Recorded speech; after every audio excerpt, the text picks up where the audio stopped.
दोस्तों नमस्कार। नमस्कार जयपुर, नमस्कार राजस्थान, नमस्कार इंडिया। एक्साइटेड हैं दोस्तों? रियली में जब मैं हॉल में आ रहा था तो ये सोच रहा था कि आज बहुत सारे लोग मिलेंगे और उनसे कुछ मोटिवेशन की बातें करूंगा, लेकिन रियली जैसे मैं हॉल में घुसने लगा और इसे सारे लोगों का एक्साइटमेंट को मैंने देखा तो देखने के बाद मैं खुद ही मोटिवेट हो गया आप लोगों से। और दोस्तों आज मुझे आप लोगों से बात करते समय बड़ा अच्छा लग रहा है। मैं अपने आप को सौभाग्यशाली मान रहा हूं, लेकिन एक बात, मैं अपने बारे में बात करने से पहले एक बात जरूर पूछना चाहूँगा कि कितने लोगों से मैं पहली बार मुखातिब हो रहा हूँ, कितने लोगों से मैं स्टेज के माध्यम से मिल रहा हूँ? एक बार हाथ खड़ा कर दें। अरे सारे 99%। थोड़ा सा फिर मेरे के बारे में, मैं अपने बारे में बताऊंगा। और जब मैंने इस बिजनेस को देखा था तो मैं इस बिजनेस में जब आया तो उस टाइम पे मैं आर्मी में नौकरी करता था, आर्मी में जॉब करता था, और मेरे पास व्हीकल के नाम पे एक छोटी सी साइकिल थी उस टाइम पे। तो ये ड्रेस का फोटो मैं आपको दिखा ही रहा हूँ, बीच में 3 फीती लगा कर मैं ही बैठा हूँ ड्रेस में, और ये साइकिल थी व्हीकल के नाम पे, लेकिन फैसिलिटीज में सब थी। बच्चे के लिए आगे सीट, मैडम के लिए पीछे, पेट्रोल डीजल डालना नहीं, इन्वायरमेंटल फ्री, कोई प्रदूषण ये फैलाती नहीं थी। सही है। और उस टाइम पे मैंने इस प्लान को देखा था, और प्लान को देखने के बाद कई सारे डाउट मन में आए, और जिन्होंने मुझे प्लान दिखाई थी उनसे मैंने उन डाउट आए, वो पूछे क्या क्या मन में डाउट आए, जानना चाहते हैं? पहला डाउट तो ये आया कि मैंने उनसे पूछा कि सर मैं तो नौकरी में हूँ, सरकारी नौकरी में, मेरे को ये करने की क्या जरूरत है? तो उन्होंने एक बहुत बढ़िया बात बोली, बोला अग्रवाल जी महंगाई तो बहुत बढ़ रही है, और बोला इसके ऊपर तो गाने भी बन रहे हैं कि सैया तो बहुत ही कमात है, महंगाई डाइन खाए जाते हैं। यस और नो? लेकिन उन्होंने जैसे ये बोला तो मैंने एक डायलॉग मारा कि कबीरदास जी का दुआ है सर कि दाता उतना दीजिए जामे कुटुंब समाए, मैं भी भूखा ना सोऊं साधु भूखा ना जाए। तो उन्होंने बोला ये कबीरदास जी ने दुआ कब लिखा था? मैं बोला 1300-1400 ईस्वी में। बोला उस टाइम पे खाने के अलावा कोई खर्चा होता था क्या? इंटरनेट का बिल था, मोबाइल का बिल था, अखबार का बिल था, और बिजली का बिल था, और इतने मतलब कुछ भी बिल वगैरह खर्चा वगैरह होता नहीं था। तो उन्होंने बोला कि अगर अभी कबीरदास जी होते तो दुआ कैसे बनता? बोला आप जानना चाहते हो अग्रवाल जी? मैं बोला हाँ सर बताओ। बोला अगर कबीरदास जी होते तो बोलते दाता इतना दीजिए घर आंगन भर जाए, क्योंकि इतने सारे बिल तो चुकाने हैं। ये सुनो, और एक ही बात बोलते कि दाता इतना दीजिए घर आंगन भर जाए, और कटे जिंदगी ऐसे पीढ़ी बैठे खाए। Thank you. फिर मैंने सोचा यार इस बात की तो सही बात बोल रहे हैं ये, लेकिन फिर मैंने एक बात और पूछी, सर एक बात बताओ, इस बिजनेस में मान लो मैं तो कर लूंगा, लेकिन आगे लोग नहीं करेंगे तो क्या होगा? मैं लोगों को नहीं बना पाया तो क्या होगा? तो उन्होंने बोला अग्रवाल जी आपको ब्रह्मा विष्णु महेश बनने की जरूरत नहीं है, आपको लोगों को बनाने की जरूरत नहीं है, लोग पहले से बने बनाए घूम रहे मार्केट में। Yes no? बोला आपको सिर्फ लोगों को साथ में लेके चलना है। मैं बोला सर कान इधर से पकड़ो इधर से पकड़ो, बात तो एक ही है, आप फिर भी 2 लोगों को साथ में लेके चलना पड़ेगा। तो उन्होंने बोला अग्रवाल जी आप ये बताओ जिंदा है आप मुर्दा है? मैं बोला सर मैं तो जिंदा हूं। बोला मुर्दा आदमी को भी अगर शमशान घाट जाना होता है तो कम से कम कितने लोगों को लेके चलता है साथ में? कितने? 4।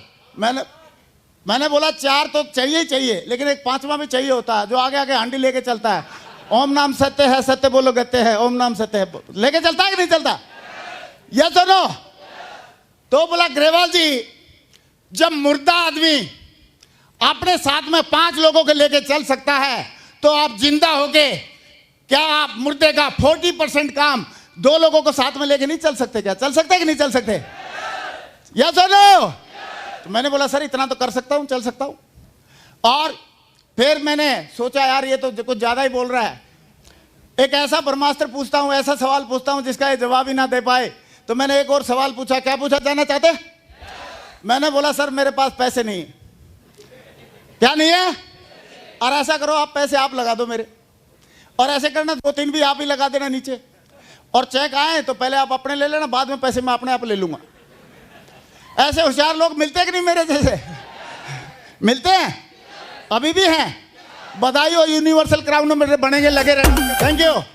तो मैंने बोला सर ऐसे कर लेना। तो उन्होंने बोला अग्रवाल जी अगर मेरे को पैसे लगाने हैं, मेरे को 2-3 लगाने हैं, तो बोला मैं गांव के लोगों की लिस्ट उठा लूंगा, वोटर की लिस्ट, और सबको एक साइड से ज्वाइन कराता जाऊंगा। फिर आपका ही नाम क्यों लिखूं मैं, आपके साथ में क्यों करूं काम? तो मैंने बोला बात तो सही है सर। तो उन्होंने एक ही बात बोली कि यार पैसे नहीं है, ये आपकी कोई बड़प्पन है या प्रॉब्लम है? मैं बोला है तो प्रॉब्लम। तो बोला प्रॉब्लम का सॉल्यूशन होना चाहिए कि नहीं होना चाहिए? मैं बोला हाँ होना चाहिए। और बोला आपको अगर कोई इमरजेंसी पड़ जाए, मेडिकल इमरजेंसी, और उस टाइम पे 8-10 हज़ार रुपये की, 15 हज़ार रुपये की जरूरत पड़ जाए, और डॉक्टर बोले इतने रुपए कम से कम जमा कराओ तब उसके बाद ट्रीटमेंट स्टार्ट होगा, तो बोला डॉक्टर को आप बोल दोगे क्या कि नहीं डियर है नहीं अभी, ऐसे बोल दोगे? मैं बोला नहीं सर वो तो अरेंजमेंट करना पड़ेगा। तो बोला फिर यहाँ पे भी अरेंजमेंट कर लो। मैंने बोला ठीक है, और उसके बाद अरेंजमेंट किया दोस्तों मैंने, और शुरुआत कर दी। लेकिन मैं तो कन्विंस हो गया, मैंने तो शुरुआत कर दी, और पहले 5 लोगों को प्लान दिखाया। कितने लोगों को प्लान दिखाया? 5 लोगों को प्लान दिखाया, और पांचों लोगों ने मेरे को क्या बोला? जानना चाहते हैं? जानना चाहते हैं? कई लोग बोल नहीं रहे। जानना चाहते हैं? 5 लोगों ने बोला यस, नहीं बोला। 5 लोगों ने बोला नो। क्या बोला? और जैसे ही 5 ने ना बोला, मैं तो अंगूर से किशमिश बन गया। मैंने सोचा मैं तो डायमंड नहीं बन पाऊंगा, एकदम मेरी हवा निकल गई। और मैंने एक काम अच्छा ये किया कि अपलाइन को फ़ोन किया। मैंने बोला सर 5 लोगों को प्लान दिखाई थी, 5 ने मना कर दिया, लग रहा मैं तो डायमंड नहीं बन पाऊंगा। तो उन्होंने बोला अग्रवाल जी अभी आपकी लिस्ट कितनी बची है? मैं बोला कौन सी लिस्ट? बोला यार बोला तो था आपको लिस्ट बना लेना। मैं बोला सर लिस्ट तो बनाई नहीं। बोला आप बोल रहे थे कि मेरे तो 300 लोगों के नाम याद हैं, आप कंपनी क्लर्क हैं, बाबूजी हैं, तो बोला उनके नाम लिख लो।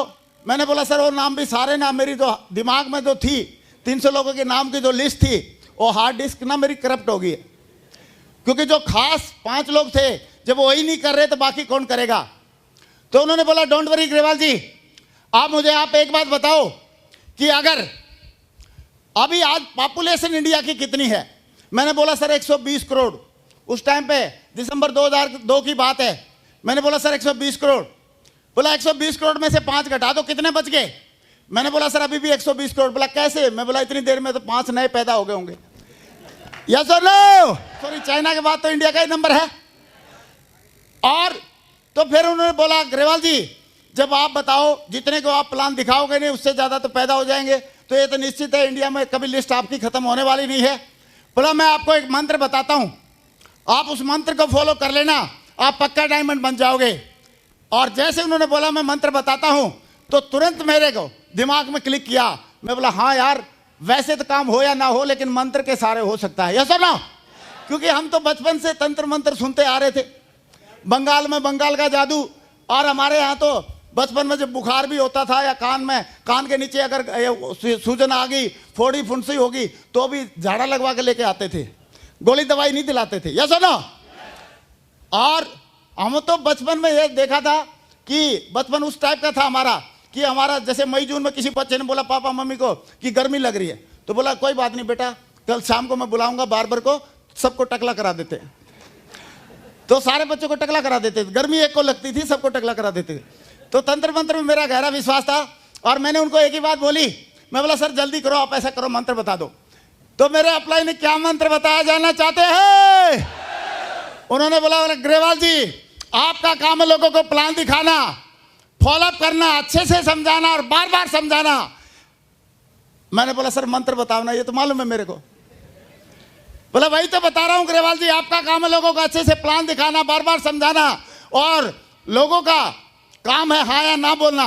मैंने बोला ये तो मालूम है मेरे को, मंत्र बता दो सर, मंत्र, मेरे को डायमंड बनना है। तो उन्होंने बोला वही तो बता रहा हूं अग्रवाल जी, आपका काम है लोगों को प्लान दिखाना, फॉलोअप करना, अच्छे से समझाना, बार बार समझाना, और उनका काम हाँ या ना बोलना। लेकिन जब वो हाँ या ना बोले उस टाइम पे एक चीज को ध्यान में रखना कि आए तो बेस्ट नहीं तो नेक्स्ट, आए तो बेस्ट नहीं तो नेक्स्ट। Thank you. और जैसे उन्होंने बोला आए तो बेस्ट नहीं तो नेक्स्ट करने से आप डायमंड बन जाओगे, तो भाई साहब मेरे को कॉन्फिडेंस आ गया। पूछो क्यों? मैं बोला यार ये तो मैं कर दूंगा। बताओ आए तो बेस्ट नहीं तो नेक्स्ट करने में जा क्या रहा है अपने बाप का? बताओ कुछ जा रहा क्या? मैं तो कॉन्फिडेंस में आ गया। और कॉन्फिडेंस में आने के बाद फिर आदमी शर्माता नहीं है, घबराता नहीं है। और मैं जिसके पास भी जाता था मैं बोलता था भाई देखो प्लान बहुत बढ़िया है, जिंदगी बदल सकती है, लेकिन कंडीशन एक है, समझ में उसी को आएगी जो समझदार होगा।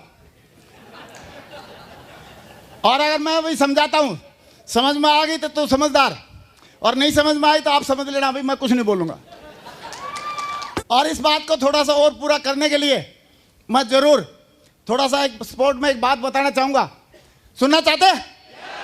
एक बार एक बंदे ने तोता पाल लिया, और आपको पता तोता हिंदी बोलना सीख लेता है।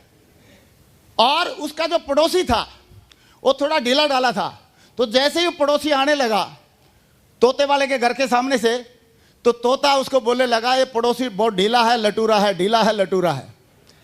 उसने पड़ोसी को गुस्सा आया, बेचारा नाराज हुआ, उसने मालिक को शिकायत कर दी। बोला तेरा तोता ऐसे वैसे मेरे को बोला। तो उसने मालिक ने तोते की पिटाई लगाई, बोला भाई पड़ोसी से हमारे संबंध खराब करवाएगा, आज के बाद इसको ऐसे बिल्कुल नहीं बोलेगा, तू ढीला है, लटूरा है। तो बोला ठीक है साहब। अगले दिन फिर वो आने लगा, तोते की उसकी नजरें मिली आपस में, और मिलते ही तोता बोलता है, बोला मैं आज नहीं बोलूंगा तू ढीला है, लटूरा है। और फिर उसको मिर्ची लगी, उसने फिर शिकायत कर दी मालिक को, मालिक ने फिर पिटाई लगाई तोते की, और तोते को मालिक ने बोला तू कुछ भी नहीं बोलेगा भाई, सही है? तो तोता बोला ठीक है मालिक। अगले दिन फिर वो पड़ोसी आने लगा, और तोते की और उस पड़ोसी की दोनों की आंखें मिली, और आंखों में देखने के बाद तोता बोलता है भाई मैं कुछ बोलूं या ना बोलूं तू समझ तो गया ही होगा। Thank you. और दोस्तों अभी एक बात और पूछना चाहता हूं, आदमी में कद्दू में क्या मेन फर्क है?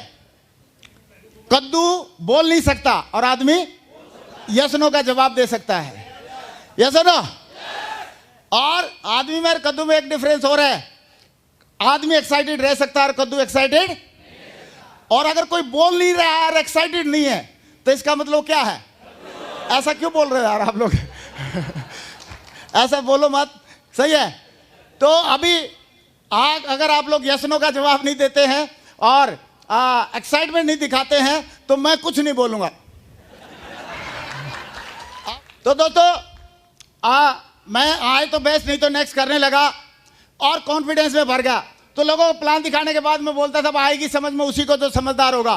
तो लोगों को समझ में नहीं आती यार, अगर करेंगे मतलब अगर मैं बोलूंगा नहीं समझ में नहीं आई तो समझदारी में क्वेश्चन मार्क लगता है, और अगर मैं बोलूं समझ में आ गई तो ज्वाइन करना पड़ेगा। तो कई लोग छुपते छुपते फिरते थे, और हमारे को कई लोग बोलते थे सर जादूगर को देखा हमने। मैं बोला फिर? बोला जादूगर ने एक लड़की को गायब कर दिया, एक लड़के को जमूरे को गायब कर दिया। मैं बोला असली जादूगर तो हम है, जिसको प्लान दिखाते थे गायब हो जाता है। एक आदमी के यहाँ ज्यादा रिश्तेदार आते थे, शहर में रहता था, उसने बोला सर बड़े परेशान है, ज्यादा रिश्तेदार आ रहे हैं। मैं प्लान फोल्डर रख कोई नहीं आएगा, एक बार ढंग से प्लान दिखा देना। यस और नो, यस और नो। तो दोस्तों काम करना शुरू किया और कॉन्फिडेंस पूरा आ गया एकदम। और कॉन्फिडेंस इतना आ गया कि जैसे एक बार क्या हुआ कि एक शेरनी थी, बब्बर शेरनी, और चूहे का भी बिल कहीं आसपास में ही था। तो चूहे का पता नहीं क्या एक दिन मूड बना, एक रेड रोज ले आया। चूहे ने लिया एक रेड रोज और बब्बर शेरनी को किया प्रपोज।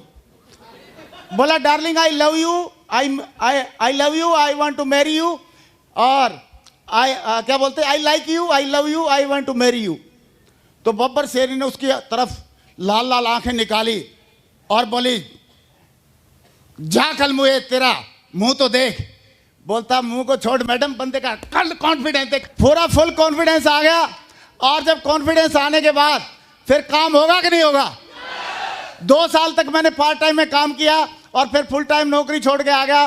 फौज की एक सर्विसमैन का कार्ड बन गया और उसके बाद मैं इस बिजनेस में लगातार काम करता रहा। मैंने देखा इस इंडस्ट्री में इतना दम है, अमेरिका में कई लाखों करोड़ का बिजनेस हो रहा है, और ये बिजनेस हमारे जैसे आप जैसे लोगों के लिए वरदान है। खासकर जो बेरोजगार है उनके लिए तो वरदान है ही है, लेकिन जो आधे बेरोजगार हैं उनके लिए भी वरदान है।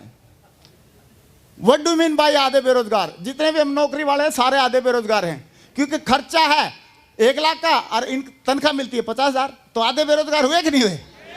यस और नो? तो आधे बेरोजगारों के लिए बहुत बढ़िया मौका है।